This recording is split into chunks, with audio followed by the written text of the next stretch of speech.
Maybe, but I'm Adam Costa. I'm with the firm of Tellman and Costa. We're town council, town of Lunenburg. We have been for a couple of years now, and this is the second time that I've had an opportunity to give a seminar.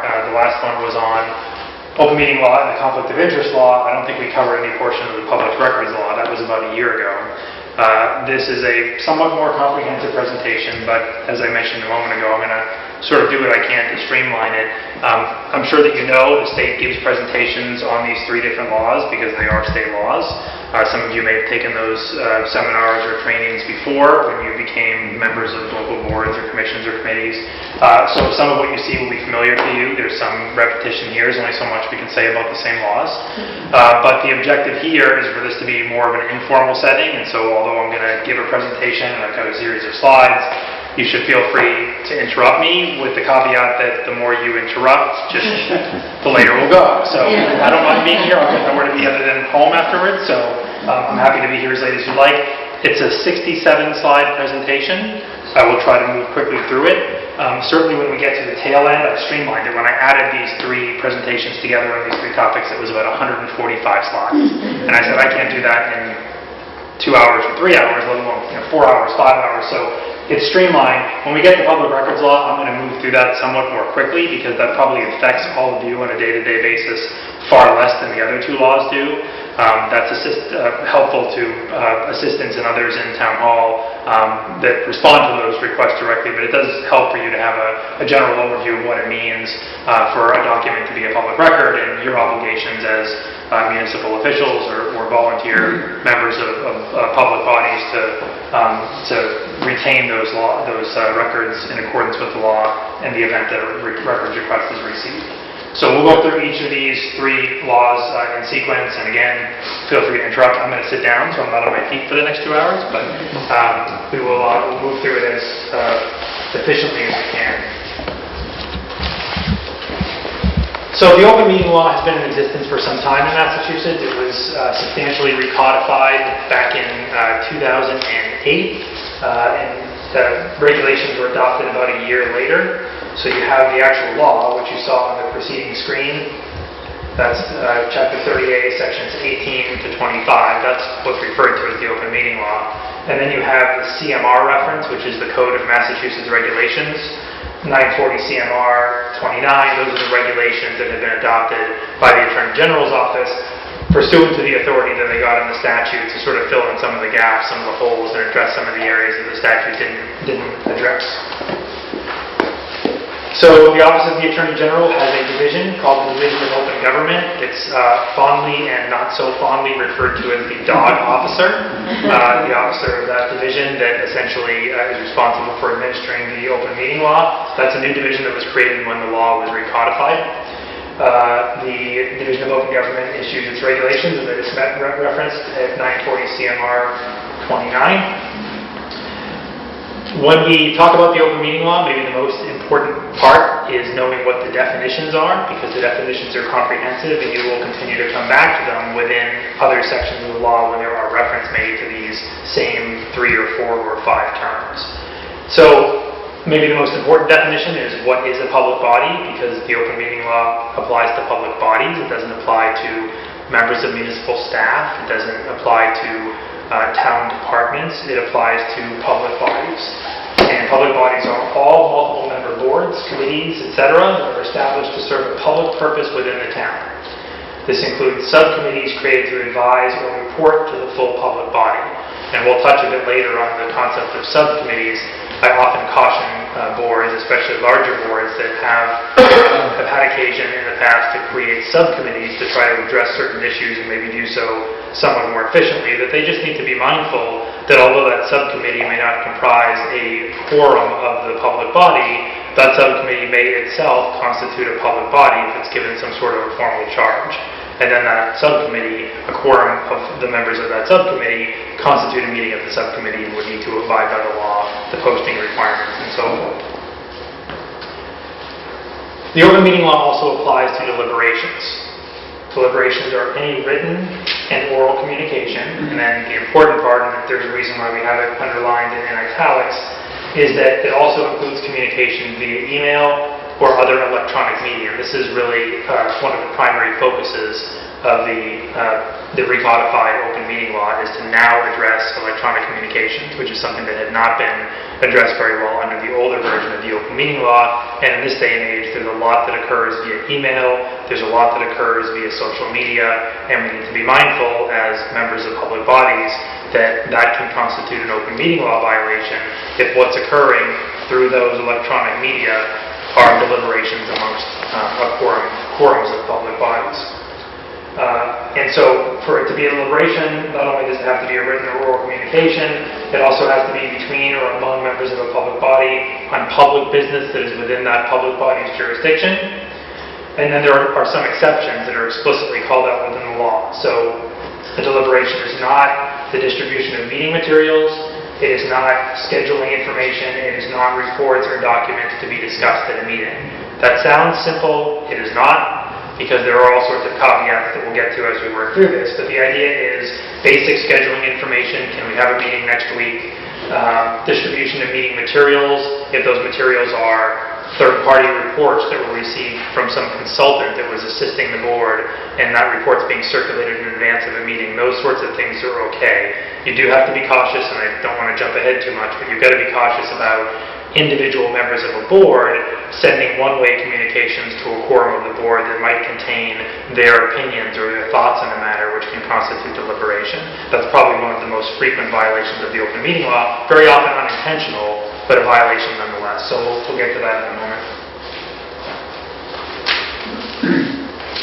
There's a definition in the law for intentional violation, and I'm not going to spend too long on this, but there are concerns raised with some frequency by individuals like yourselves about, well, what are the penalties if we violate the open meeting law?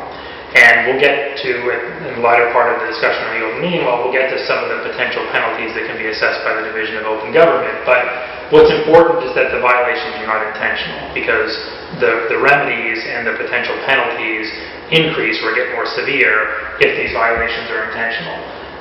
So intentional violations are acts or omissions by a public body or a member in knowing violation. Evidence of an intentional violation of the statute shall include, but is not necessarily limited to, that the public body or public body member, number one, acted with specific intent to violate the law, number two, acted with deliberate ignorance of the law's requirement, or number three, was previously informed by receipt of a decision from a court or advised by the Attorney General that the conduct violates the law, where the public body or public body member has made a good faith attempt at compliance with the law but was reasonably mistaken about its requirements, or after full disclosure acted in good faith compliance with the advice of the public body's legal counsel, such conduct will not be considered an intentional violation. It used to be under the old law that if you simply went to town council and town council told you it was okay, that you were shielded and you couldn't be found liable or responsible for a violation. They backed down on that a bit when they recodified the law, so you can't hang your hat any longer solely on asking me an answer to your question. But what you can do is you can seek advice, and then if you act upon that advice, if it is determined that you're in violation, it won't be deemed intentional violation, which again is important for purposes of the remedy.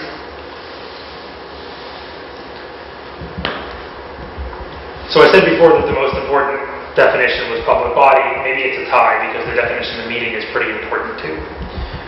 Meetings are all deliberations of a public body, and the definition of meeting is most notable for what it excludes.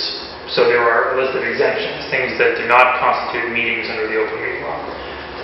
Number one was an important one they clarified when they recodified the law, which is on-site inspections of a project or program are not meetings.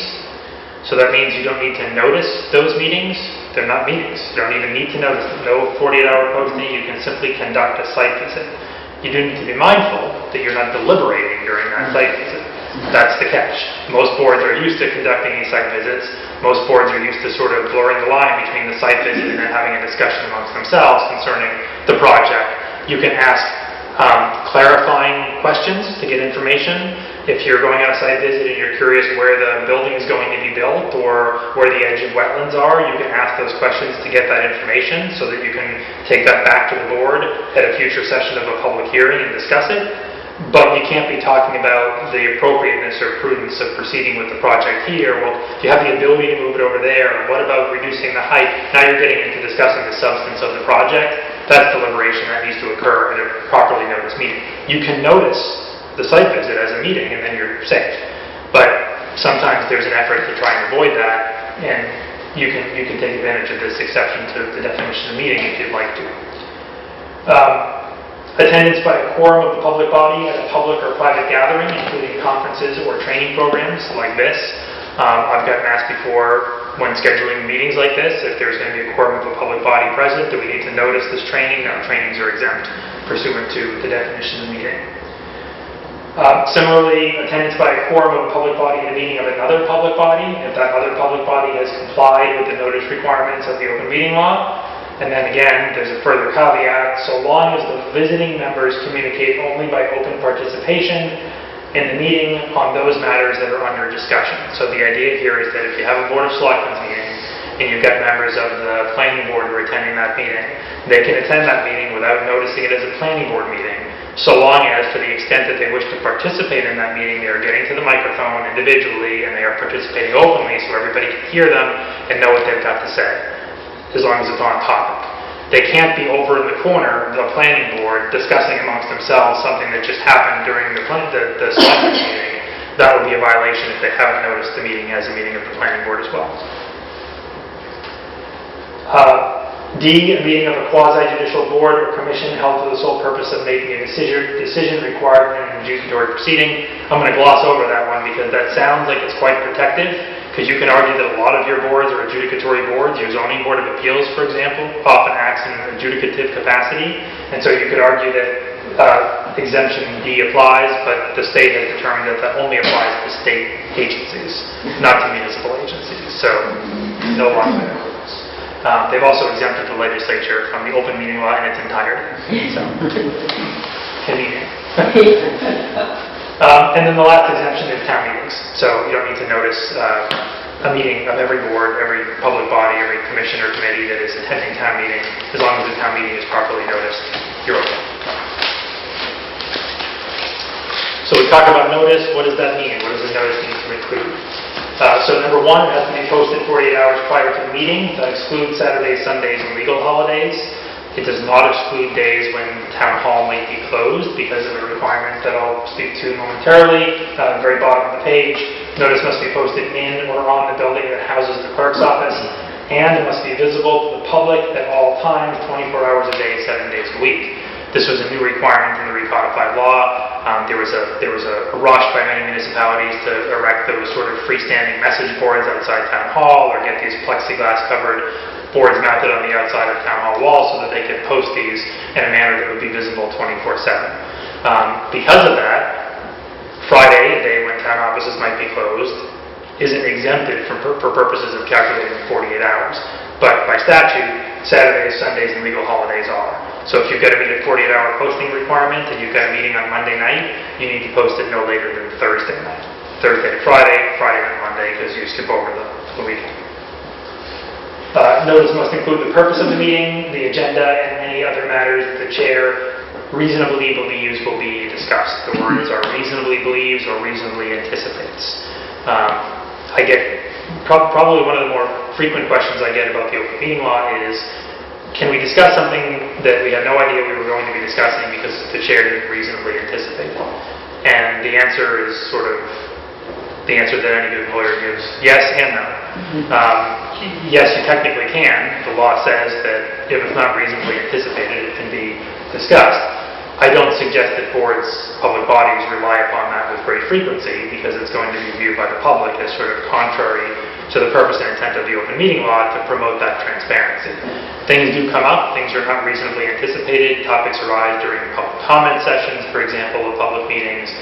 Issues are brought up by other members that the chair may not have reasonably anticipated. That is generally permissible. I recommend that boards keep the discussion to a minimum as much as possible, particularly if it's something that could be posted for a later date properly and discussed at a future meeting. Sometimes there's no ability to do so, and so there is some flexibility built into the law. And on the posting, does it have to be posted or stamped by the clerk, or can a member of the board put it on, like you're on a Friday, there's nobody there, but you have the agenda, or you can put it outside the building, but you can't be inside the plexiglass. Is that acceptable? So there's no requirement in the law that the clerk be the party that posts it, but in most municipalities they've designated the clerk as the official individual position that does public meeting postings. And if that's the case and you've got local regulation that requires that, or local policy or custom, then that's how it should be done. But there's nothing in the law that says it has to be the clerk that makes the posting.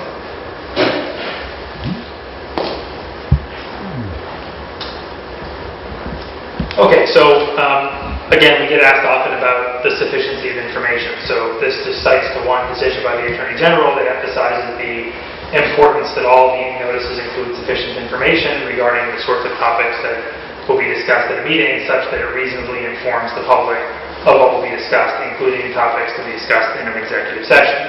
So in this case, a meeting notice stating the name of the applicant and noting it was a request for an extension of an order of conditions was found to be insufficient.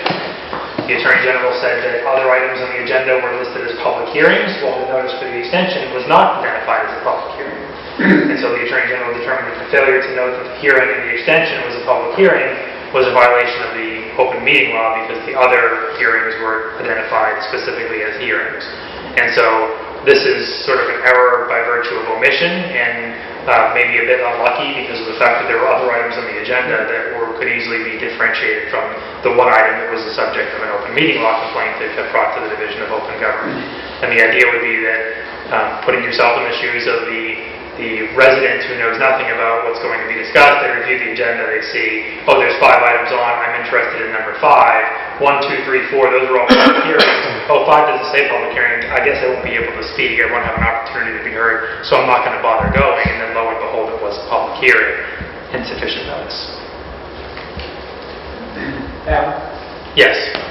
are there any limitations on the revision of agendas, time frame wise and or whatever? There's a number of times where you see revised agendas listed, especially I watch it on the calendar online, and some of them have happened the night before the meeting. Right, so the agenda is supposed to, again, be posted 48 hours in advance. The version that exists 48 hours in advance ought to be, in an ideal world, and will be, the version that ultimately is provided at the meeting and that represents the topics to be discussed at the meeting. If a board or commission or committee opts to post its agenda a week in advance, and then between 7 days and 48 hours, they modify it 5 times, it doesn't matter, as long as 48 hours in advance, it includes all the topics that are going to be discussed.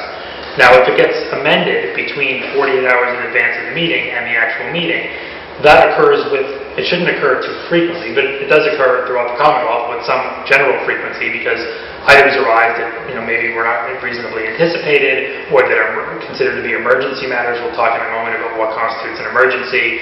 And so in those circumstances, I always recommend, and the Attorney General has recommended, that the agenda be modified. So when I get a call from a chair saying, listen, our meeting is tomorrow night, something just got brought to my attention, it's urgent, it was not reasonably anticipated by me yesterday, it needs to be discussed. Do I just discuss it since it was not reasonably anticipated and do nothing? Or do I add it to the agenda today, 24 hours in advance? It's always better to add it in advance. So I will say, well, add it today. And that's why you see revisions at the last minute. But the truth be told, there shouldn't be frequent revisions at the last minute, because you really ought to get your full agendas in 48 hours in advance and not make modifications to them during that 48-hour period. The most recent one I ran into was an executive session was had at the very last minute. It may have even been the same day, but I don't know for sure. And that's probably what I see the greatest as well. And I think the reason for that is that the nature of executive sessions, particularly the most frequently used executive session, which is litigation, is that things occur in litigation often with very little notice. And so you don't anticipate that there may be a need to respond to a motion or make a court appearance, and legal counsel is looking for guidance or needs to discuss strategy, and so something gets added at the last moment. But executive sessions also are not open to the public anyway, so one could argue that all it's going to tell you is that they're going to go into executive session for a certain purpose. But it's still important that it's on there. As I cited to in the last screen, executive sessions count. They need to be listed on the agenda properly. And so those two should be on the agenda whenever possible, 48 hours in advance. And so here we go. The Attorney General's office noted that notice for an executive session must state, quote, all subjects that may be revealed without compromising the purpose for which the executive session was called. And so this is an error that I see occur, again, and I hate to keep using this phrase, but I see it with some frequency, and that is an agenda item that says executive session litigation, or executive session purpose 3 litigation, period. Attorney General has said that's not really enough. Unless you truly can't name the case or cite the docket number because maybe the case doesn't exist yet and it's imminent litigation, or you would be revealing your litigation strategy in some way by advising the public that you're about to file suit against a particular party.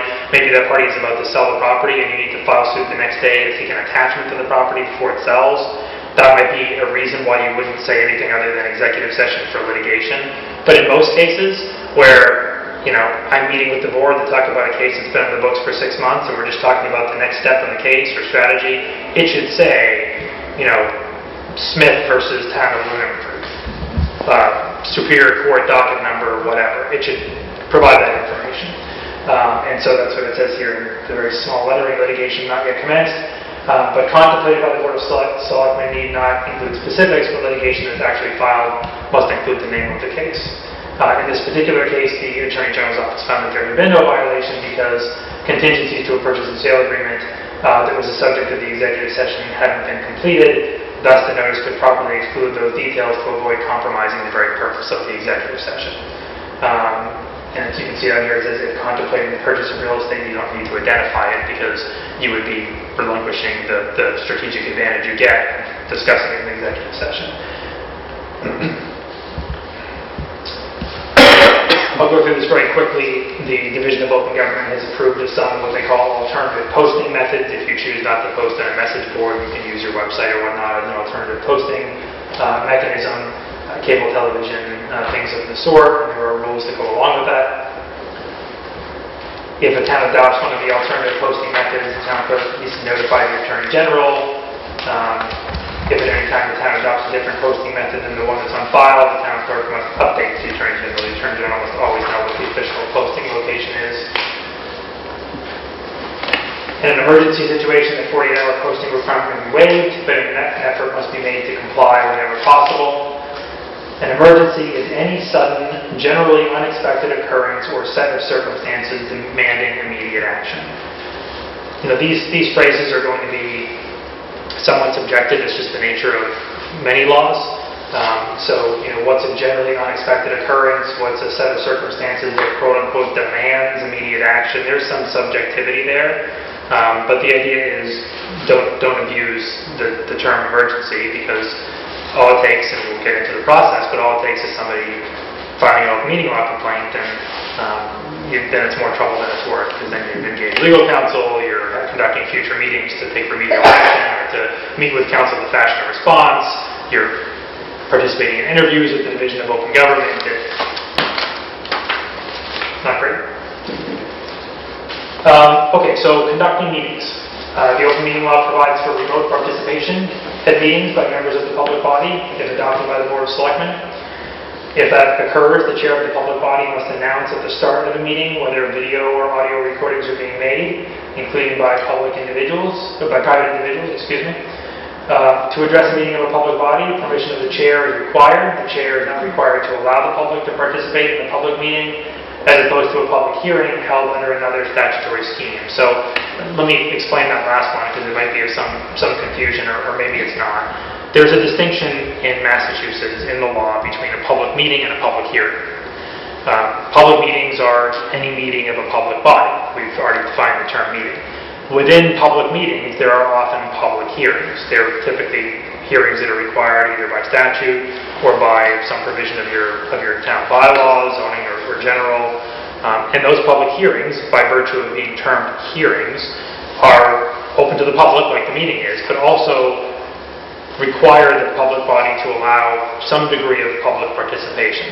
It doesn't mean that there's a minimum degree of public participation that's required. It doesn't mean that if it's a controversial project, I've had applicants go 6, 12, 18 sessions before boards for controversial affordable housing or mixed-use projects, and not necessary for boards to allow public participation at every session of the public hearing, but at some time during the course of that public hearing, public participation must be allowed. That's the very concept of a hearing.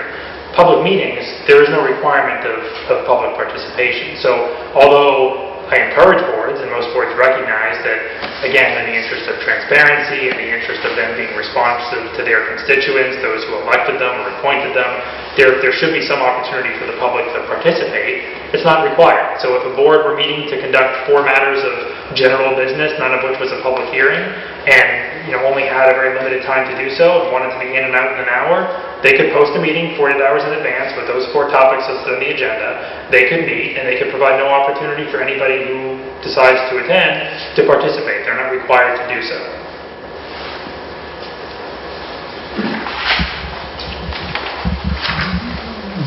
So I mentioned before remote participation. Board of Selectmen have the authority to place restrictions on the use of remote participation, including the amount and source of funding, which bodies may participate, etc. The chair has to determine that physical attendance will be unreasonably difficult. It can't just simply be for convenience. I think that in adopting the remote participation law, which is actually one of those instances of filling in the gaps in the statute. So the statute referenced it, and then the regulations are really where you find all the information about the actual remote participation. So the Attorney General, as opposed to the legislature, determined all the finer details of how the remote participation process will work. And I think there was some fear that suddenly the very concept of the historic New England town having these frequent public meetings and opportunities for citizens to attend and be part of the process was going to dissipate, and we were going to have all these meetings where you had one person in a room and everybody else was on the telephone. So the idea here is that that's not what's allowed. The chair has to determine that physical attendance will be unreasonably difficult.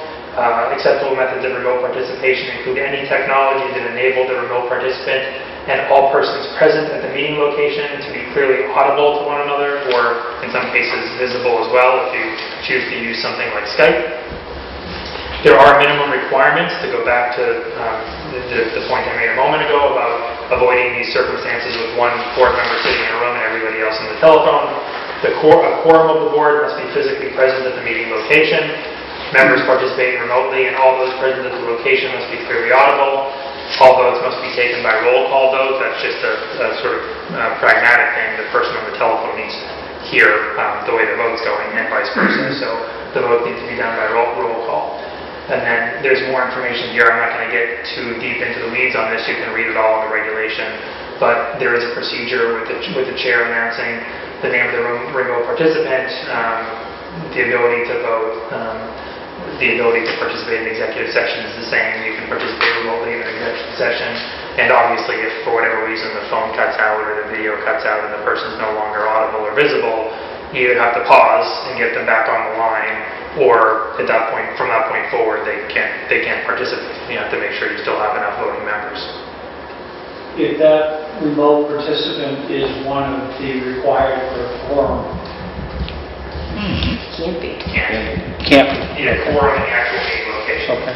But what you can do is, because you can vote remotely, if you've got a 5-member board, like a zoning board of appeals say, and you've got a special permit applicant, that special permit applicant requires a 4 out of 5 vote to get that special permit.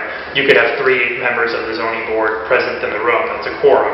You could have the 4th member on the telephone, and that allows the meeting to proceed. If that 4th member wasn't on the telephone, the applicant would need to continue because it couldn't possibly get the vote it needs. It needs 4 votes. It only has 3 members present.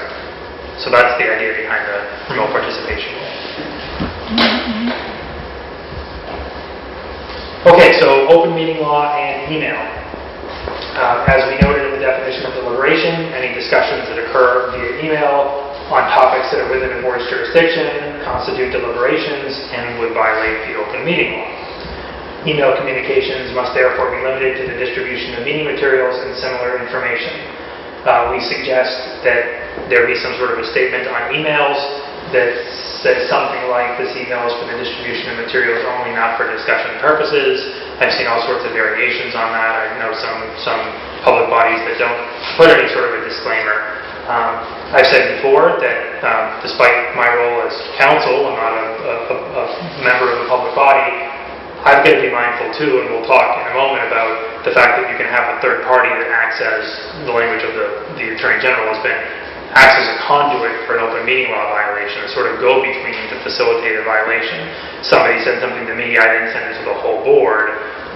member of the board said something to me, I didn't send it to the whole board, that's an open meeting law violation. So I've got to be cautious too, and I'm incredibly cautious when I send emails out to quorums of boards to put typically in multiple locations, and then that email at the beginning, at the end, do not reply all, and sometimes I'll actually send the email to myself, and I'll blind copy in the BCC field all the other members of the board, so that even if they hit reply all, it doesn't go back to everybody else, it just goes back to me. So that's sort of a trick that avoids the circumstance where anybody by mistake is going to reply all. So there's ways to sort of avoid it, but you do have to be cautious because, again, violations of the open meeting law don't need to be intentional. And in my experience, they are more often unintentional than they are intentional. So here's another recent case. A study committee created a voting grid addressing a number of potential issues, which was circulated via email to the members of the committee.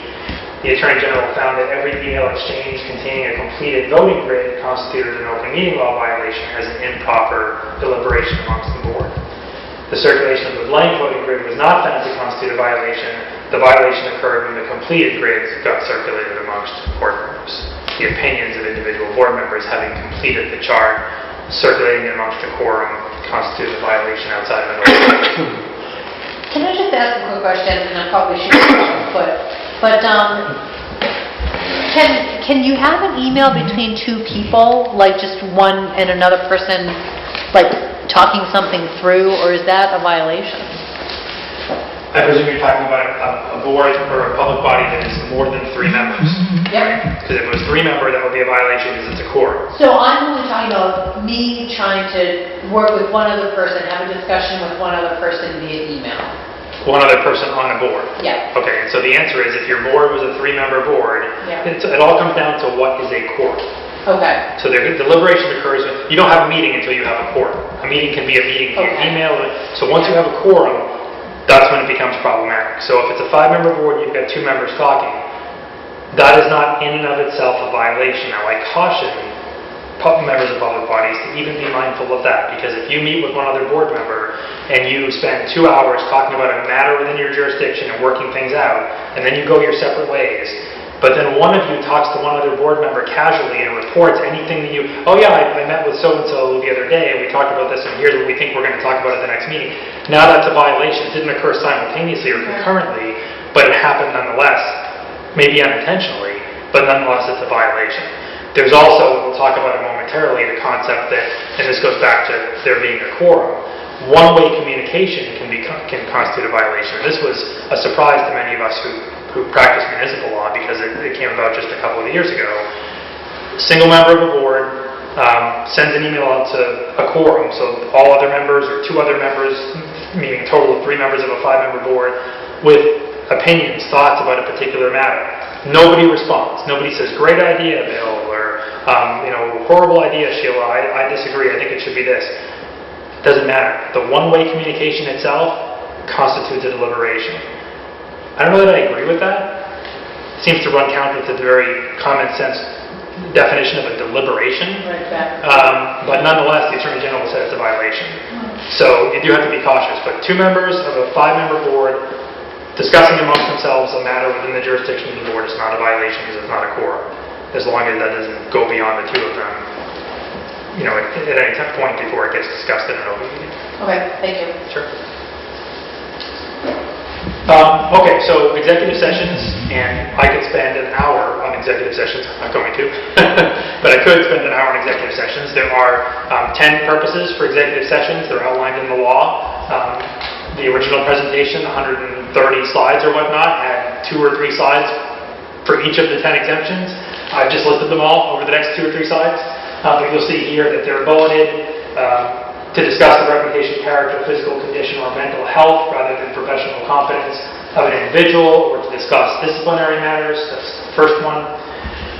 Another, to conduct strategy sessions in preparation for negotiations with non-union personnel, or to conduct collective bargaining sessions or contract negotiations with non-union personnel. A third, to discuss strategy with respect to collective bargaining or litigation if an open meeting law may have a detrimental effect on the bargaining or litigating position of the public body, and the chair so declares. I will say that that's probably the most frequently used, or at least tied to the most frequently used of the exemptions to discuss litigation. or collective bargaining. It's not a blanket exemption. It's not simply because you want to talk about litigation or some potential litigation or some future litigation. It has to either be pending litigation or litigation that is imminent. And it also has to be a circumstance where discussing the litigation in an open meeting would have a detrimental effect on the bargaining or litigating position of the board. So if you're just going to discuss the status of the litigation generally, there's an argument to be made that that should be discussed in open session. Because discussing what the docket says and what the next step in the litigation is not going to have a detrimental impact on the community's litigating position. With that said, you often can't control the way in which the discussion is going to go amongst the board, so boards tend to err in the context of litigation and have those discussions in executive session. Discussing deployment of security personnel or devices or similar strategies, investigating charges of criminal misconduct or to consider the filing of criminal complaints, to consider the purchase, exchange, lease, or value of real property. If the chair declares that an open meeting would have a detrimental effect on the negotiating position of the public body, that's probably the other of the exemptions that might be tied for the most frequently used, more so with some municipalities than others. But when you're going to talk about purchasing or exchanging or leasing or just the general value of the property that you might be selling, for example, that can be discussed in closed session, because if you were to show your hand, you wouldn't have much of a negotiating position. If you meet in open session and say, we really want $300 for this property, but we'll take $150, and then you put it out in the open market for $300, nobody's going to bid $300. You obviously can't have the other party in the executive session, and that goes for the litigation exception too. You can't invite your opponent in, the other party litigating against you, or the party you're negotiating against in the real estate transaction, because how can it possibly have a detrimental impact on your position if the other side is present in the executive session? So, if you need to comply with or act under the authority of any other general or special law or federal granted aid requirement, that's a little bit open-ended, but there are other special laws in Massachusetts, or some general laws, that provide for topics that you might be justified discussing in closed session. This one does not get relied upon with great frequency. Interviewing applicants for employment or appointment by a preliminary screening committee if the chair declares that there will be a detrimental effect on obtaining qualified applicants, and then there's a catch-all or caveat, I should say, that this clause shall not apply to any meeting, including meetings of a preliminary screening committee, to consider and interview applicants who have already passed a preliminary screening. So it's just for preliminary screening purposes. The next one is one that is new, or was new when they recodified the law, to meet or confer with a mediator, just an effort, I think, by the state to encourage mediation. Trade secrets or confidential, competitively sensitive, or other proprietary information can be discussed in closed session. And those are the executive session topics. Minutes. So minutes must include a summary of discussions on each subject, list of exhibits used at the meeting, and the decisions made, including a record of all votes. All exhibits shall become part of the official record. A list of the exhibits must be included in the minutes.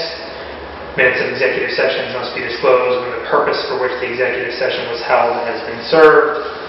And at regular intervals, the public body shall review the minutes of executive sessions to determine whether their continued non-disclosure is warranted. This is about all there is to address the substance of minutes. And I get a lot of questions from public bodies about how simplistic or how comprehensive must our minutes be. And there's no real guidance in the open meeting law, and there's not a whole lot of guidance in the Division of Open Government's determinations. What I can say is they need to be somewhere between the extremes. And so you need to meet that basic standard, summary of discussions on each subject, list of exhibits, and a notation as to the decisions that are made. So I would expect that if your public body conducts a 2.5-hour meeting, you probably ought to have more than a page of meeting minutes. You probably don't need 15 to 20 pages of meeting minutes. It's not meant to be a verbatim transcript. I suppose it can be, there's nothing that prohibits it, except that it just makes life very difficult for your public body that then has to review these minutes with some frequency amongst themselves, determine their accuracy. Well, I'm not sure I really said it exactly that way. It just makes it very challenging. So somewhere in between. A 2.5-hour meeting that has 5 or 6 pages of meeting minutes is probably just fine, maybe even less than that. But it's a balancing act, admittedly. But you do need to meet that minimum standard, cite to the exhibit, cite to the decisions that were made. You should identify who the voting members are, what their votes are on matters. If they're roll call votes, for sure. If they're not, it should be who moved, who seconded, and then what the ultimate quantum of vote was. That should all be included within the meeting minutes. I actually had to educate a judge today who was advising me as I was arguing a motion that the attorney-client privilege protected advice given by an attorney, despite the fact that the board to which that attorney gave advice reviewed and discussed the substance of the written opinion in an open meeting. So I had to explain that, well, the moment that it got read into or introduced in that meeting, it became part of the meeting minutes. It was an open session, was not an executive session, and therefore was an exhibit and was subject to disclosure, even if it had been attorney-client privilege before. So just be mindful that things that get introduced as exhibits, things that are referred to or referenced in your meeting minutes, things you have in front of you, copies of those documents need to be included with the minutes and are part of the official record. And if it's not unanimous, do you have to identify who voted which way?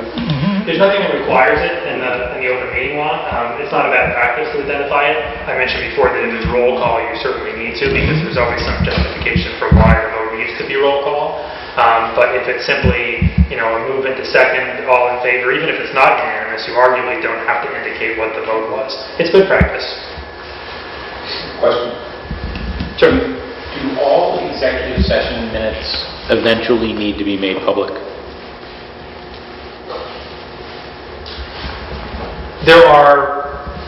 The answer is no, but the circumstances are few and far between where they wouldn't need to be. Thinking about the 10 exemptions, the 10 purposes for executive session that we just walked through, to consider the purchase, sale, exchange, value of real property. At some point that real property is going to be sold or going to be purchased, and at that point, arguably or not. And if at that point when it's not, it would still somehow be detrimental to release that. I'm not sure how it's detrimental to the town's negotiating position, but I guess the town could argue that at some future point in the future, they might want to sell that property again, even though they didn't sell it this time, and it would be detrimental if the public knew 3 years in the future what the numbers had been today. I guess an argument could be made to continue to keep those confidential. Litigation at some point ends. I advised the board a couple of years ago that it could finally release meeting minutes from 1994 when litigation first began in a case that was litigated for 26 years. So sometimes it's not for a long period of time, but there are exemptions like the trade secret exemption, the security issues exemption. If you've got blueprints, and remember the open meeting law applies not only to municipalities but also to state entities as well. So if state entities are meeting to discuss blueprints for some secure facility, that's never going to become public, or shouldn't be anyway. And so those wouldn't ever be released, those meeting minutes.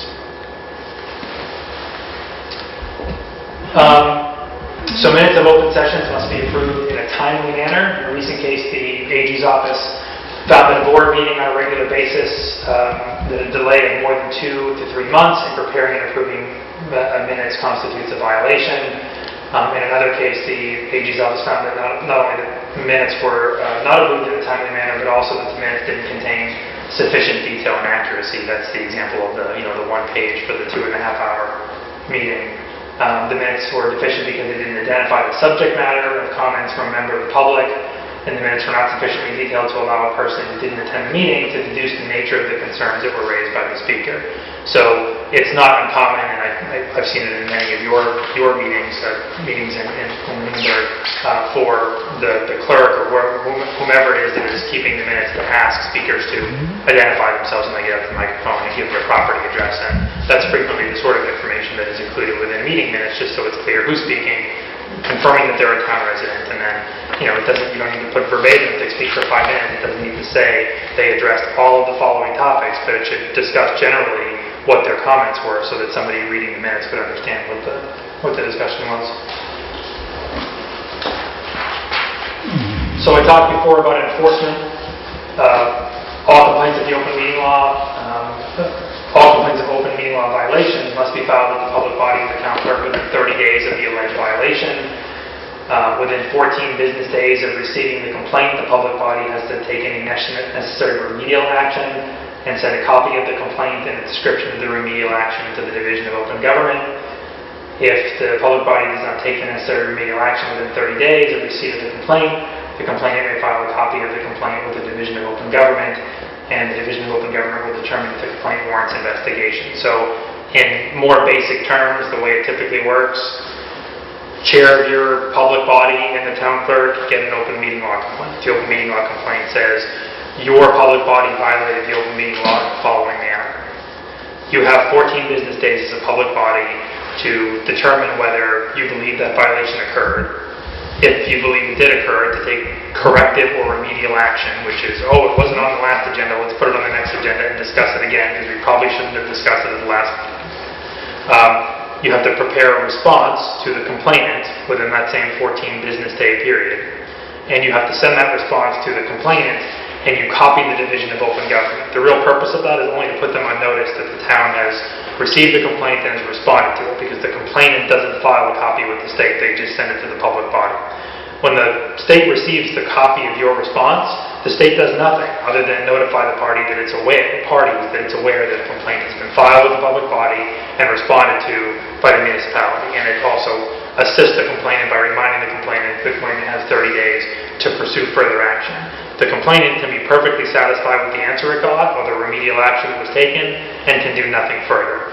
Or if they want to pursue it further, can then pursue it by filing it with the Division of Open Government, at which point the Division of Open Government will undertake an investigation and determine whether a violation occurred. The reason that this sequence of events was established under the new open meeting law is to really give the opportunity to the public body and the complainant to work things out amongst themselves locally without having to involve the state and utilize state taxpayer resources and the time and efforts of the division if there's an opportunity for it to be worked out locally. Sometimes there is, sometimes there isn't. Last week I received 3 responses all at once for 3 different communities, and in 2 cases it was a notification that the complainant had received the public body's response and had not filed anything within 30 days with the Division of Open Government. So in those 2 cases, the complainant was satisfied with the answer that the complainant got from the public body. The 3rd case, the notice said that that individual filed a complaint with the Division of Open Government, and so that one's going to be further investigated.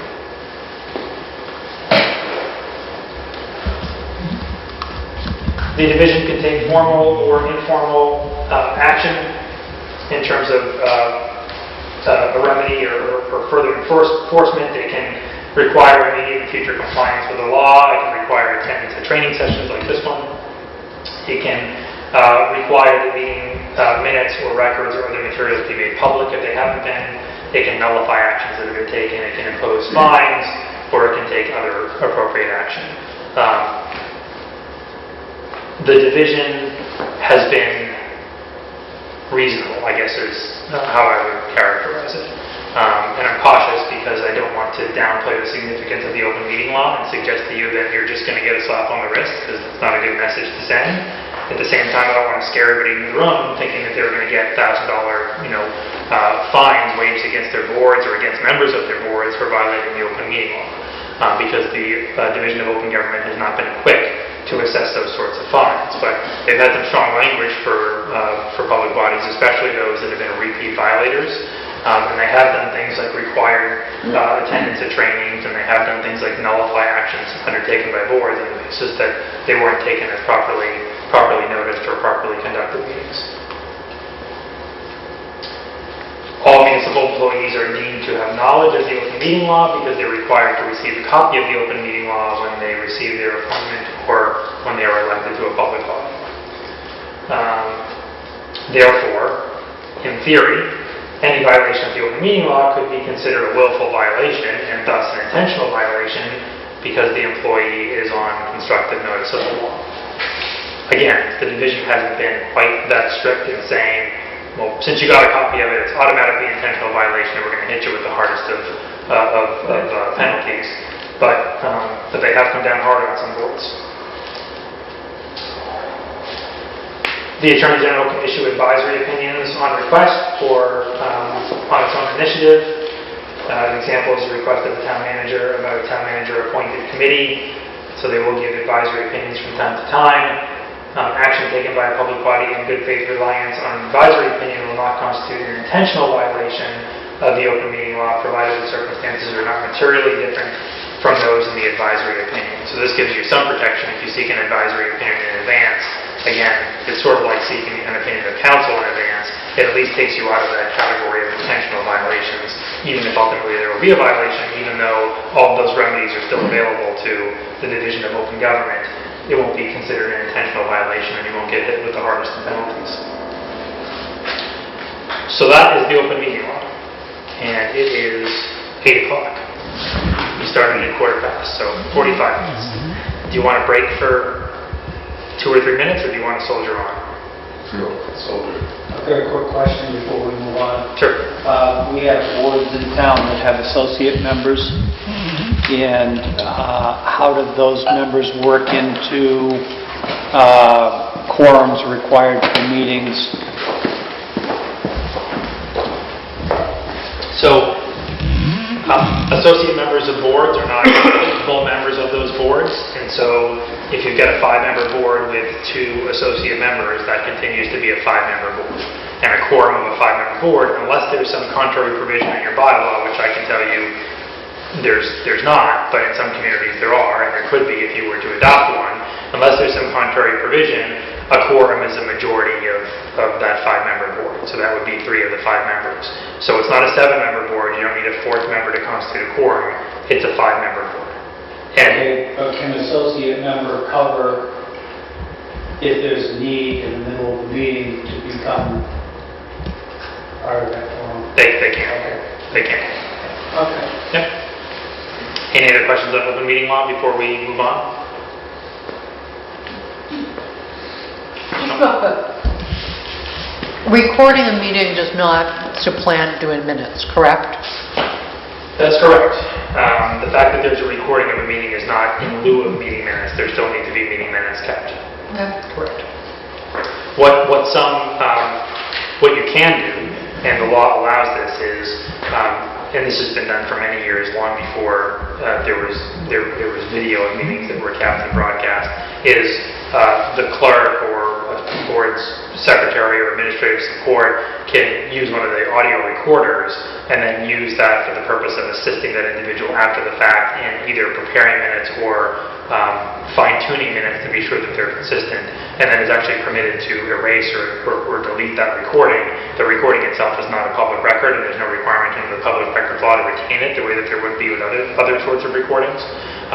Videos, for example, because it's being done only for the sole purpose of creating the minutes. Once the minutes are created, the minutes are the official record, not the audio recording that was established only for the purpose of facilitating the creation of those meeting minutes. Thank you. Yeah. Somebody else have their... Just on the associate, again, we have what we call an associate member on the Conservation Commission, but so can that person, I think I heard that person could vote? Right, so the idea, and this is sort of separate and apart from the open meeting law, but it depends upon the enabling legislation for your particular board. But in most circumstances where associate members are permitted either by the enabling legislation at the state level or by local bylaw or by charter, the idea is that the whole purpose of those associate members is to step in the event of unavailability of one of the other members. And I can tell you, for example, of statutory authority, land use boards, planning, zoning, sometimes in some capacities boards of selectmen that are permitted to have associate members. Those associate members could step in, but only in the case of sickness, unavailability, or illness, or sickness and unavailability. So the fact that it's inconvenient, the fact that you've got, I had one board that for years until I began representing it, they had 5 members and 2 alternates, and the chair would just sort of say, okay, who do we want to vote on this one?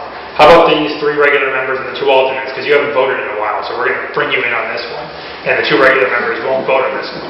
And then the next and sometimes they would even interchange between items on an agenda just to give everybody a chance to participate. That's not what associate members are for. They're there in the event of illness or inability to attend. And they step into the shoes and they can then act as a voting member. But then if they're not required to follow the open meeting law in terms of deliberations offline? No, they absolutely are. Oh, they do, okay. Absolutely. They're bound by the same requirements of the open meeting law as the regular members. Good.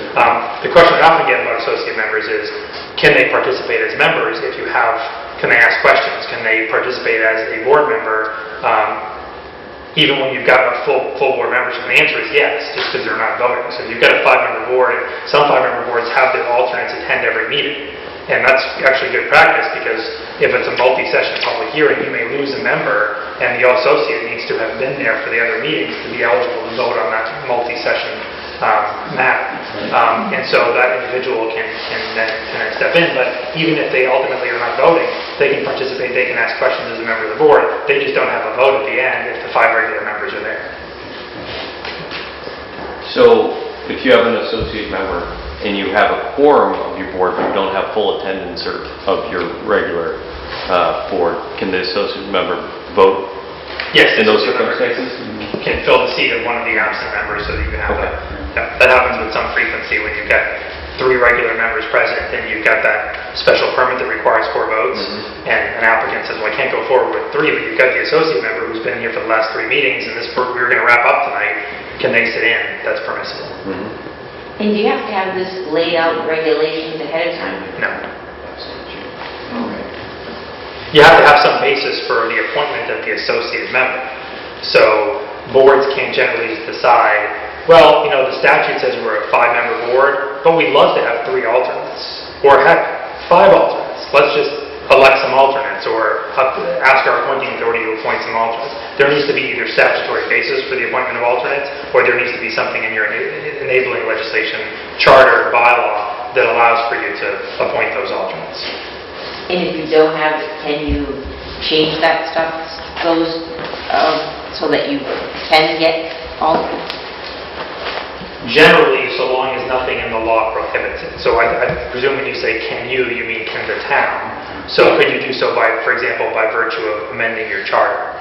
Well, charter has the force and effect of special legislation, so sure, if the legislature is going to bless it, you can do however you please. Could you go directly to your bylaws and circumvent going to your charter to say in your bylaws, we want to have alternate members on the parade planning committee? Sure, that's a local committee you established by bylaw anyway. Could you go to your local bylaw and say, we want to create 6 alternate positions on the planning board? No, because the planning board enabling legislation, state law, identifies that there can't be any more than 2 alternates. So you couldn't contradict that in the bylaw. So you really have to take it case by case, public body by public body, to determine, okay, how is the composition of the public body established? Is it established by state law? Is it established by charter? Is it established by local bylaw? And then what is state law? What is charter? What does local bylaw say about alternates and their participation and how they get appointed, whether we can have any? So. Thanks.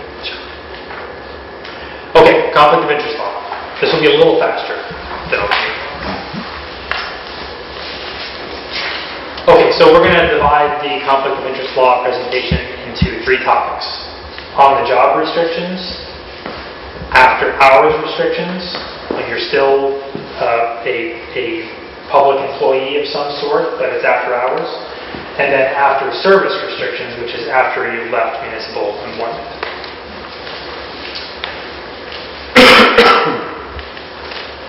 So all municipal employees are required to adhere to the conflict of interest law. A municipal employee is any person who performs services for or holds an office position, employment, or membership in a municipal agency, whether by election, appointment, contract of hire, or engagement, whether serving with or without compensation on a full, regular, part-time, intermittent, or consultant basis, excluding elected members of town meeting, which is not something you've got to worry about here, and members of a charter commission established under the amendments to the Massachusetts Constitution, also something you don't have to worry about here. So the 2 exceptions really aren't applicable in Lunenburg. Clearly, the intention here is to define municipal employee very broadly. You'll note it includes contract employees, intermittent or part-time employees, consultants. They all qualify in some respect as a municipal employee. In some cases, they may have a special employee designation. They may qualify as a special municipal employee. And we'll talk in a couple of instances about how the law distinguishes certain responsibilities of specials versus regulars. But nonetheless, it's purposely a very broad definition of municipal employee. So in general, anyone serving a municipality in any capacity is considered a municipal employee. So first we talk about on-the-job restrictions of municipal employees. Bribes and gifts. So a municipal employee cannot ask for or receive anything of value in exchange for actions within his or her official duties.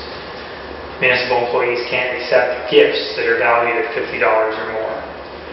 Now there are certain exemptions for the acceptance of gifts over $50 when the gift advances the public interest. For example, a municipal employee could accept payment of costs connected with their participation in a training program because their participation in that program, while it might benefit them, it might be a gift, ultimately also advances the public interest because they become familiar with whatever they're being trained to do as a municipal employee. There can be no misuse of one's official position. So a municipal employee cannot use his or her official position to secure something for him or herself or others that they're not entitled to. For example, an employee convincing a town police officer to make a friend's speeding ticket go away. That obviously is not permissible.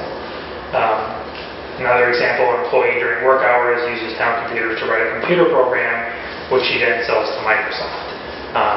These two are not real-life examples, but I've had some pretty close examples of municipal employees who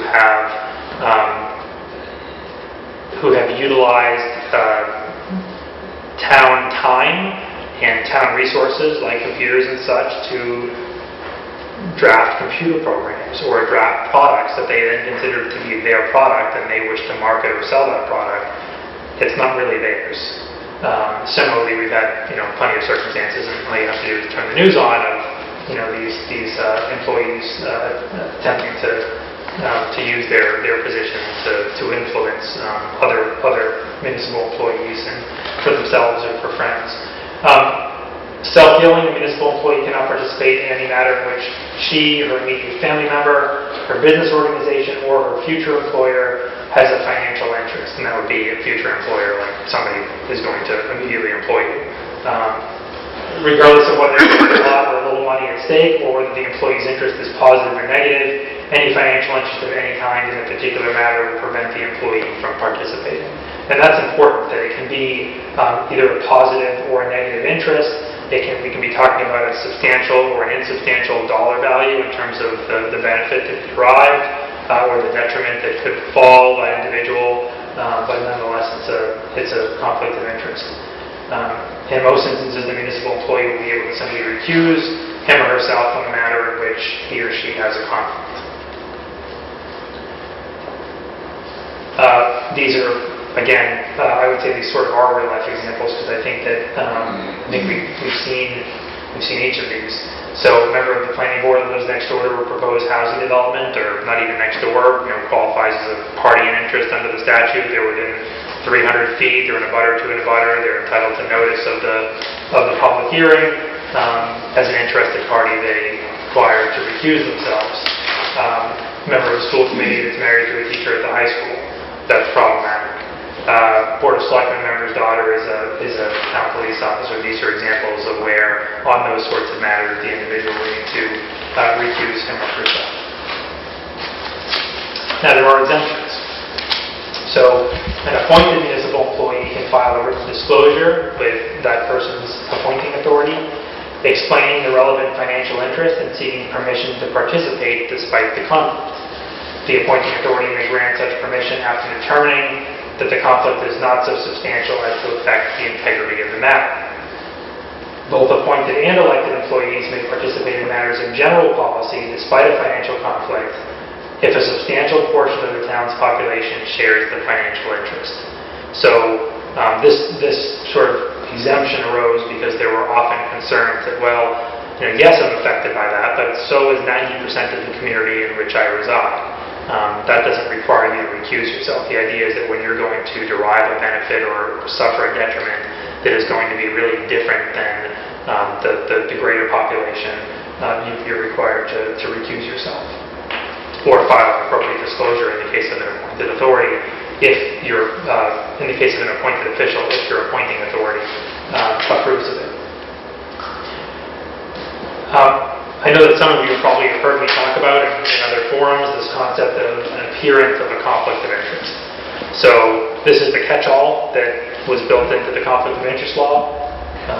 There can be an appearance of impropriety, an appearance of a conflict of interest that can be enough to constitute a conflict or enough to cause an individual to rightly recuse themselves from a matter that's pending before their public body. So the way that the law reads, a municipal employee may not act in a manner that would cause a reasonable person to think that he or she is using his or her position improperly to secure unearned benefits for him or herself or others. Again, going back to something I said earlier, there's some subjectivity in this definition. It's just how it is. It's a reasonable person standard. That's not new to us lawyers. We see it in all areas of the law where they refer to this hypothetical reasonable person. We've spent weeks in law school talking about the reasonable person that doesn't exist and how we put ourselves in the shoes of that reasonable person, because in multiple areas of the law we're required to do exactly that. What would a reasonable person do in these circumstances? And that's the standard that a court will apply or an enforcing authority will apply in determining whether there's been a violation. So you can see down below, in the event that a municipal employee's participation in a particular matter might appear to create a conflict, again, this appearance of impropriety, the employee must make a public disclosure of the facts prior to participating in the matter, or always has the option of simply recusing him or herself. The safest course always in these circumstances is just to recuse yourself. Recusing yourself means that you step down as a member of the board for the purpose of that discussion, that topic. Different public employees do it different ways. I recommend, because it's my job to be cautious and to give conservative advice, I recommend that you step down from your position at the table and ideally leave the meeting room and ideally get back in your vehicle and go home. If that's possible, that's not required. I can't obligate any public official to do that. You have a right as a citizen to participate as a citizen. So if you choose to step down as a member of a particular public body and to walk to the other side of the table and then sit with the general public and even stand up and speak as a member of the general public on a topic, that's your First Amendment right to do that, and I can't tell you, nor can anybody else, that you can't do that. But the safest thing to do is not, because of the whole concept of an appearance of impropriety, and people are going to question, whether you have greater sway over the way the board's going to go if you 2 seconds ago were sitting up there with the board.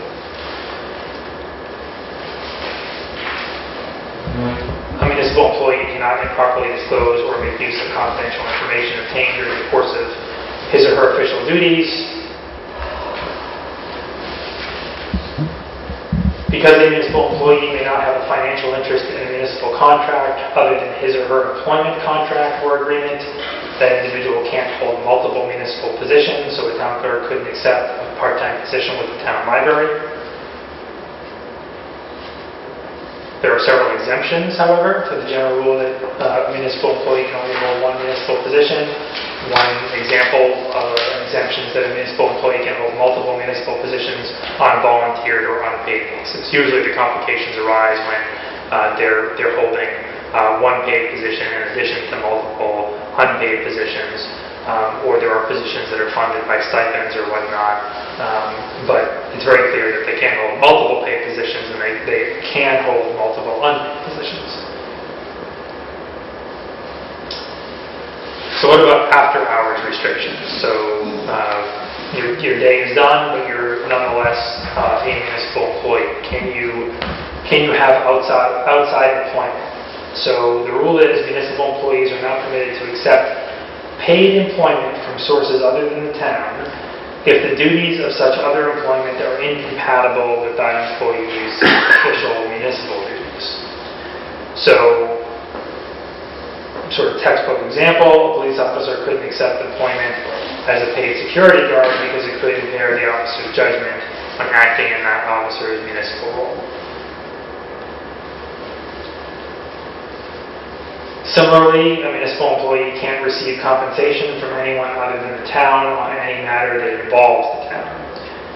A municipal employee cannot represent a third party as an agent or attorney on any matter that is before the town. Example, a planning board member cannot represent the client before the zoning board in a request for zoning relief, because that planning board member is a member of the planning board and is therefore a town employee. Here we go with the stipend. So because many municipal employees often only receive small stipends or serve in a volunteer capacity, the law does make some concessions with respect to outside employment for special municipal employees. When a municipal employee gets this designation as a quote-unquote special, the employee that holds that position can be paid by others and act on behalf of others in a matter before boards other than her own board or his own board, provided that he or she didn't participate in the matter in her official capacity within the past year. So an example of that would be, and I think this is a good example because it sort of goes to the appearance of impropriety. And I'll use myself as an example. So I'm a special municipal employee in many of the communities where I'm not town council, but I am special counsel. I'm hired by a zoning board to assist with a particular project. I sit with that board. If I'm sitting with a board representing it with respect to a project, I can arguably also then be representing a private applicant before a different board of the town that's unrelated to what might be before the zoning board of appeals. That's permissible because I'm designated as a special municipal employee. I make it a practice to not do that because of the appearance of impropriety when, yesterday I was in that room representing the town and today I'm in this room going head to head with other officials. So it's allowed, there's nothing in the conflict of interest law that prohibits it, but it's something that needs to be judged on a case-by-case basis in terms of the appropriateness by the individual choosing to do it. But if you are a special municipal employee, there is that flexibility. Unfortunately, once a municipal employee, to some extent always a municipal employee, you have after employment restrictions that continue to follow you, at least for a period of time. There's a forever ban and what we call a 1-year cooling off period. The forever ban says after you leave a municipal position, a former municipal employee may never work for anyone other than the town on a matter on which that person worked as a municipal employee.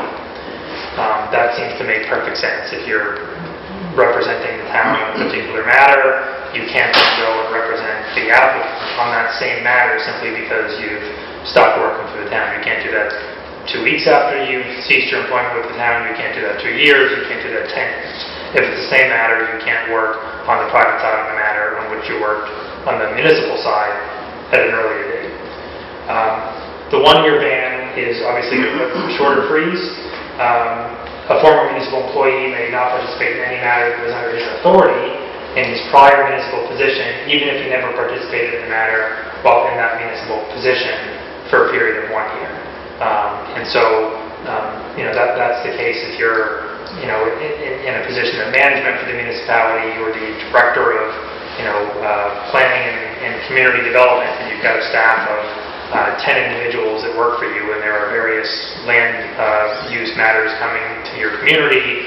You may not be overseeing all of them, but people that work under you are overseeing them. They're within your department.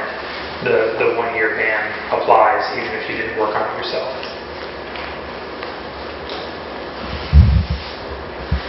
If a municipal employee participated in a matter or if he had official responsibility for the matter, then his partner may not act on behalf of anyone other than the municipality or provide services as an attorney to anyone with the city or town in relation to that matter. That one doesn't come up with too much frequency, but it's particularly relevant, again, to attorneys and other representatives. I gave you the example before about representing the planning board in one room or the zoning board in one room and then an applicant before the planning board. Well, not only does that apply to me, it also applies to every member of my firm because of the affiliation. And so, we get these issues that arise with some frequency as attorneys or as representatives, consultants departments get these issues with some frequency arising as well. So I told you that would be faster. That's conflict of interest law in a nutshell. I'm happy to answer any questions that you have. I'm on the board of assessors, and I'm always concerned that my assessment is correct.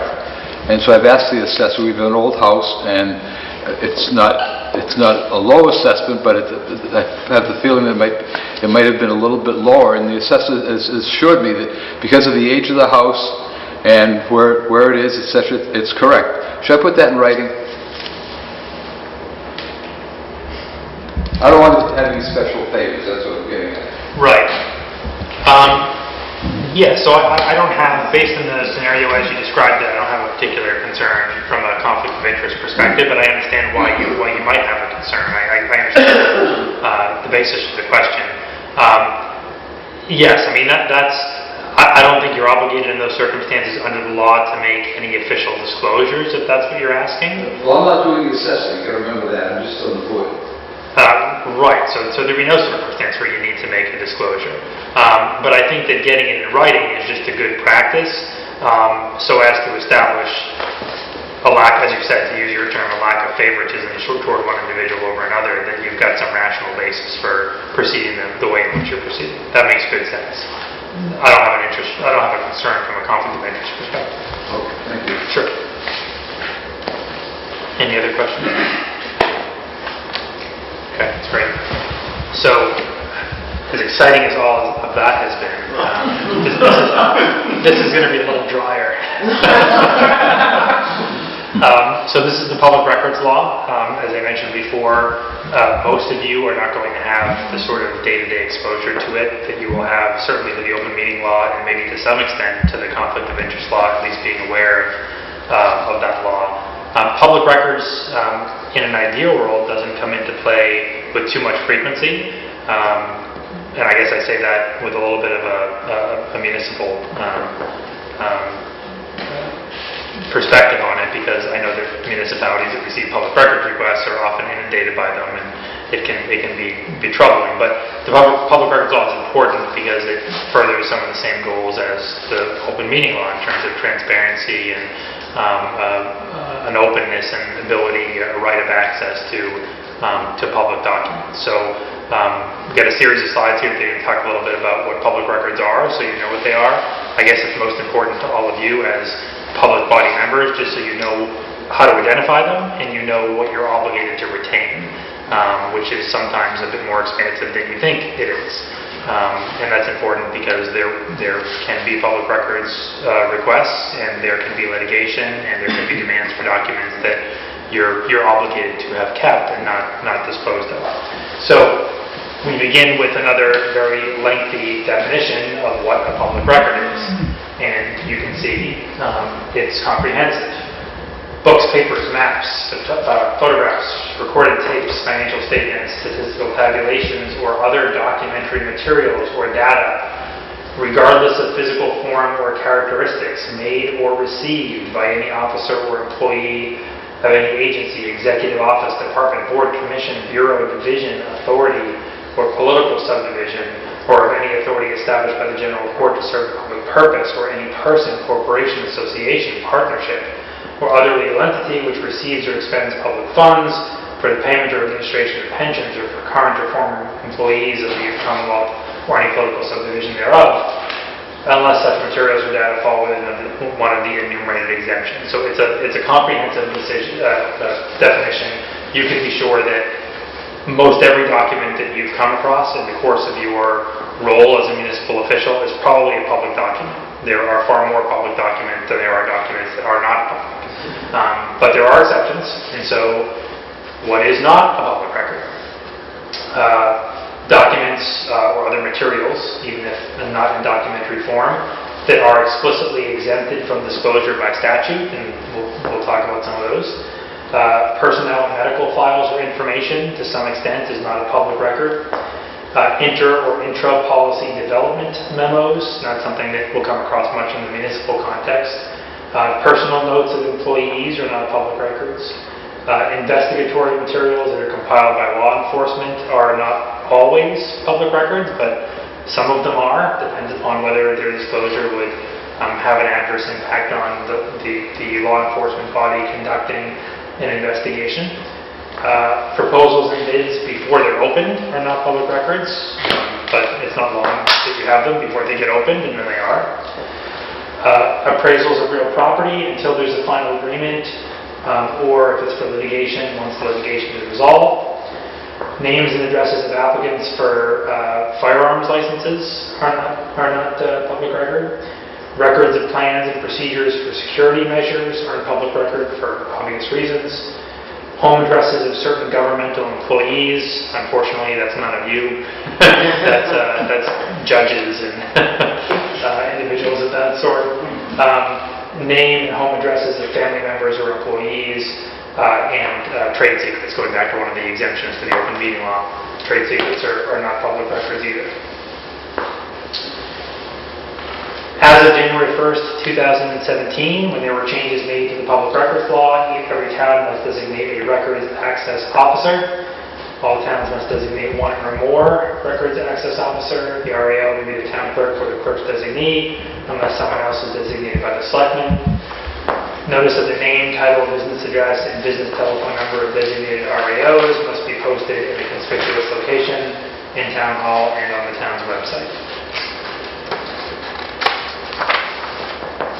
There are a variety of responsibilities that the records access officers have: assisting the custodian of records in preserving records according to applicable law, coordinating responses to public records requests, assisting requesters in identifying records that they seek, preparing guidelines to enable requesters to make informed requests, and documenting, keeping record of every public records request that's made.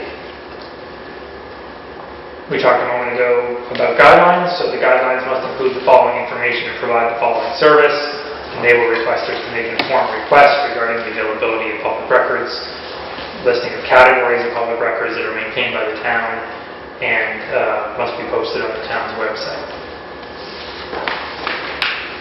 So how does a public records request get made? Well, a person that makes the request would do so either verbally or by delivering a request by hand, by first-class mail, by email, or by fax. There is no requirement that municipalities take phone requests, although they certainly can do so. There's never a prohibition, but the other ways are the ways to make a request that would be governed by the public records law, meaning that the municipality would be required to accept it. The RAO has to document these records requests by identifying the nature of the request, the date it was received, the date a response was provided, the date that records were produced, the number of hours required to fulfill the request, any fees that were charged, any petitions that were submitted. We'll get into this in a moment, how petitions get submitted under certain sections of the public records law, and how appeals get waged. Time required to comply with a super of records, to comply with the supervisor of records under an appeal, and then the final adjudication of any court proceedings that results if public records aren't produced.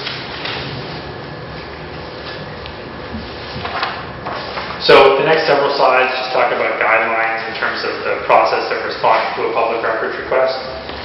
So if a request is received that reasonably describes the public record, and the record is within the possession, custody, or control of the town, and a reasonable fee has been paid, the records must be provided no later than 10 business days following receipt of the request.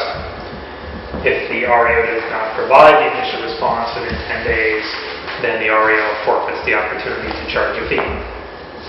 Records must be provided in electronic form if they're available on that form. If they're unavailable on that form, or the requester doesn't have the capacity to receive the documents electronically, then they can be produced in paper form.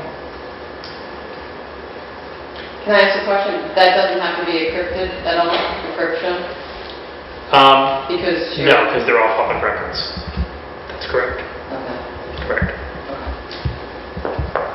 If the town does not intend to or cannot provide the records, or needs more time to provide the records, or the size or the difficulty of the request is such that more time is needed, or multiple requests have been received from the same person so as to unduly burden the other responsibilities of the town is still required to provide a written response by first-class mail or by email to to the requester within that same 10 business day period, which confirms receipt of the request, identifies any records or category of records requested that are not within the town's possession, custody, or control, identify what agency of the town may have the records requested if known, identify any records or category of records or portions of records that the town intends to withhold and cite the specific basis for withholding, identify any records that the town intends to produce, along with a detailed statement describing why the magnitude or difficulty of the request would be unduly burdensome, and therefore that additional time is needed. Identify a reasonable time frame in which the town will produce the records. That time frame has to be within 25 days of the town's receipt of the initial request for records. The requester may voluntarily agree to a response date later than that 25 days. It must also identify or request a reasonable modification of the scope of the request if the modification would help the records to become more readily and affordably available. And it must include a statement informing the requester of the requester's right to appeal the town's response to the supervisor of records, or the right to directly seek judicial review in a court of law. The records access officer may, as soon as practicable, and within 20 business days after the initial request, or within 10 days after receipt of the determination by the supervisor of public records, petition the supervisor of public records for an extension of time up to 30 days to provide the records that they have within their possession, custody, or control. A copy of the petition must be provided to the requester. So what you can all gather from the last series of 5 or 6 slides, which has a lot of information just about process, most of you aren't going to be involved in the day-to-day or in the responding. Frankly, when the records access officer gets complicated or multiple requests, we get the call and we assist with the process. But the bottom line is, it's a relatively quick turnaround. 10 business days is a quick turnaround to respond to a public records request.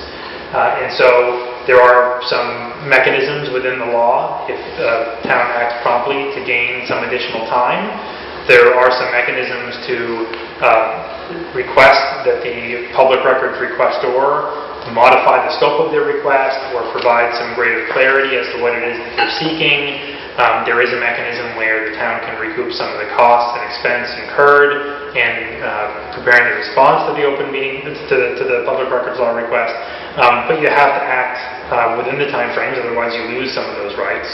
And you still got to produce the records. What you've probably seen from all this so far is that nowhere along the way, and we'll continue on for a few more slides, but nowhere along the way have I said, and if you do this or if you do that, the records need not be produced. And there have been many communities that have gone to the Public Records Division and have said, we've got the same requestor that has submitted 10 simultaneous requests, and look at how broad these requests are. They're asking for, all documents that use the word selectmen filed with the Board of Selectmen for the past 10 years. And essentially the response that has consistently been received from the Public Records Division is go through those motions and try to narrow it, provide an appropriate estimate of cost, and if that estimate of cost gets paid, then if those costs get paid, then you've got to produce the records. There is one instance I'm aware of where the division has said, no, the request is sufficiently onerous that there is justification for your not responding to it. So they err on the side of the requester time and time again, which I can appreciate, but the idea is just to follow the appropriate motions and just to act within the time frames when you receive a request so you don't forfeit the ability. You're not going to recoup all your costs. We'll get into a slide in a moment that talks about the costs.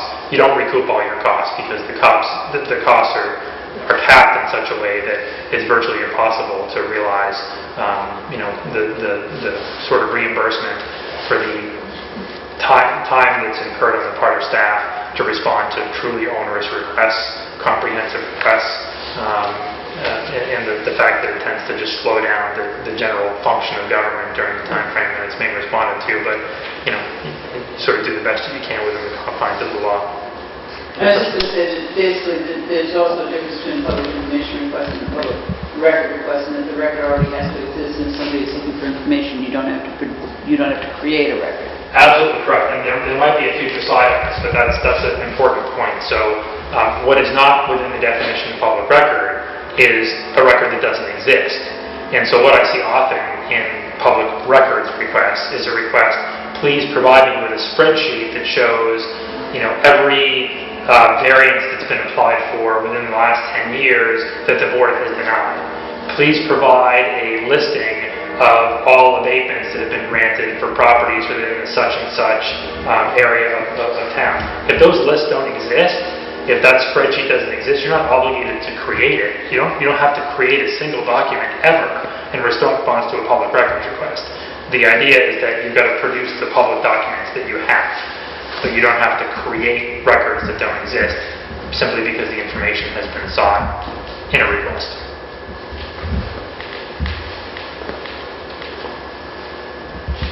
So I talked about fees. The following is an outline of how fees may be calculated and what fees are allowable fees for the production of records not otherwise available for public inspection. So you can charge the actual cost of any storage device or material provided. The fee cannot exceed the actual cost of production. You can charge 5 cents for black and white paper copies or computer printouts of public records for both single and double-sided sheets. Remind you that a couple of slides ago, it was also said that if the document's available electronically, you're obligated to produce it electronically, unless you can't or the recipient can't receive it in that manner. So the idea that, well, we're going to refuse to produce it electronically, we're going to mandate that we make copies for you because we know that it's going to be 4,000 pages and you're not going to pay 5 cents a copy, you can't use that as a trick to avoid responding to the request. If more than 2 hours of employee time is required to search for, compile, segregate, redact, or reproduce the records, the town may charge an hourly rate of no more than $25, which is equal to or less than the hourly rate of the lowest paid employee with the necessary skills to perform the work. So here are the caps that I started talking about. You can't charge for the first 2 hours of work if the town has a population of over 20,000 people. You don't have to worry about that here. Cannot be charged for time spent segregating or redacting unless required by law or approved by the supervisor of records. So it used to be, under an earlier version of the public records law, that communities would attempt to extend to requesters the cost of legal counsel reviewing these requests and redacting. I've spent many an afternoon with used to be with the Blackmagic marker. Now you can do it all online with your PDF tool. But it used to be that you go through and you'd be redacting all this information and, police reports and such that get requested. And we still are required to do that to some extent. But unless it's explicitly required by law, and some of it is, you can't charge. And of course, if you do charge, it can always be argued that my fees are a lot higher than $25 an hour. And there's probably a public employee that can be told, you have to redact everything that includes a social security number or the name of a victim or a victim impact statement or whatnot. And so, even if it's me doing it, you can recover a fee of up to $25 an hour. So, fees may be waived or reduced upon a showing that production of the requested records are in the public interest because they're likely to contribute significantly to the public understanding of the operations of the government, and disclosure is not primarily in the commercial interest of the requester. Fees may also be waived or reduced upon a showing that the requester lacks the financial ability to pay the full amount of a reasonable fee, and a request can be made of the Public Records Division to waive that fee. And I mentioned before, no fee will be permitted if the town fails to respond to a requester within that first 10 business day period. So it's, again, important that we follow along timely with the statutory deadlines. So, I mentioned before failure to pay a fee and whether you can use that as a basis to deny responding to a request. The example I gave was saying that you've got to print the records out as opposed to producing them electronically. But what if the records are all printed and they haven't paid the fee? So, Chapter 66, Section 10, Subsection D, Subsection Roman numeral 6 says the Records Access Officer may deny public records requests from a requester who has failed to compensate the agency or municipality for previously produced public records. So we saw this, municipality saw this provision and said, amen, we finally have something in the law where we can say, aha, you're a repeat requester, you didn't pay last time, because all you do is send in the request and make us determine how much time it's going to cost to respond, which to do, we have to look into the records and determine what exists, and then we tell you it's going to cost $5,000 and you say no thanks, and then you make another request the next week. And so, since you didn't pay, we're not going to respond to this request, except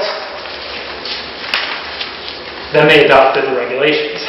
And the state regulations say, a records access officer may provide written notice denying access to public records to a requester who has failed to compensate the customer for previously produced public records, provided a fee estimate for a previous request was prepared in compliance with the regulations and the requester agreed to pay the previous fee. And then it goes on, and the written notice details the reasons for denial. So you can see the underlined in bold language. When does that ever happen? When does the party call back and say, oh, $5,000? Sure, I'll pay that right away, and then they don't pay it? No, they just typically don't pay it. So where they never agreed to it, you can't use it as a basis to deny a future request. So it looks great in the statute, you read the regulations, and they sort of cut the legs out from under us. So again, bottom line, you got to produce the records. This is, to some extent, what I already touched upon when I talked about these repeat requesters, is a request harassment. And, if you ever get some free time in your hands and you want to, Google public records requests harassment, you'll come up with all sorts of articles from across the state of, coverage of cases that have gone to the division, to the Secretary of State. And you can see, by statute, if the magnitude or difficulty of the request or due to the receipt of multiple requests from the same requester, the town is unduly burdened, then the town can petition the supervisor of records. If the supervisor determines that the request is part of a series of contemporaneous requests that are frivolous or designed to intimidate or harass, and the requests are not intended for the broad dissemination of information to the public about actual or alleged government activity, then the supervisor of records can relieve the town of its obligation to provide copies. That's a pretty onerous standard. As I said, I'm aware of one instance, and there are probably a few others out there, but I can think of one where the supervisor said, enough is enough, it's frivolous. But it has to be frivolous or designed to intimidate or harass. There have to be a series of contemporaneous requests. And so there are cases out there with 5, 10 contemporaneous requests that were submitted for information that was really vague, and if you knew the local politics of these communities at the time, you'd sort of know why the requests were being made, that there were ulterior motives, and still the Secretary of State said, no, they're entitled to the information because it's intended to enlighten the public and for a public purpose and transparency and openness of government, and have required the documents to be produced. So that's just the reality of it. The legislature has established a Public Records Assistance Fund. The fund is to be administered by the Mass Office of Information Technology. The idea is that the monies in the fund will be used to provide grants to municipalities to support their IT processes to enable better, more effective compliance with the requirements of the updated public records law. And I sort of kept this slide in a bit because I wanted to, more as a reminder to myself as we wrap up the conversation, because I had a lot in a less streamlined version of this presentation that talked about your responsibility as public officials with respect to public records. I know in many communities, and maybe it's less so these days, municipal officials for years were using their private email addresses to communicate and conduct municipal business. They were using other forms of, or have recently been using other forms of social media to conduct their business. Use their cell phones, personal cell phones, to conduct business, and texting now to conduct business. These are public records. Series of texts can be deemed public records. Certainly, emails can be deemed and are public records. So you need to be mindful that these documents are public records for two reasons. Number one, you can't be deleting them, doing so too quickly. The record retention for those sorts of records is 7 years. So those records should be kept for that minimum period of time. Second of all, you just have to be mindful that if you choose to segregate your personal and your public lives, or desegregate them, if you choose to combine them and sort of intermingle your personal emails with emails conducting Board of Assessor business, or Planning Board business, or Conservation Commission business, that's fine. There's nothing in the law that says you can't do that. But it, number one, probably makes it more difficult for you when you get a call from the Records Access Officer saying, we received a request for all communications between or amongst the Conservation Commission and a particular applicant and commissioners concerning a particular matter during this time frame. Now you've got to go into your personal email and sift through it. Or if you can't, or if there's litigation that ensues and a subpoena issues, now you've got to go so far as to bring your laptop down to town hall and produce it, and you've got to get some IT individual going through all of your records and personal emails interdispersed with public business. So just be mindful of that. The best way to avoid it is to do one of two things: either obtain a town email address if that's something that's available to you. Or, email addresses are still free through many providers, right? So, open up Shirley Lunenberg at, gmail.com. Shirley Planning Board member, something of that sort, so that you have your own individual email address that you're only using for public business, and you can therefore segregate your public business from your private business. Just a recommendation, because I've seen it happen. I see it happen with great frequency where individuals have got to dig into their private emails to gain access to these documents that have been requested. That's that. Get you done in 2 hours.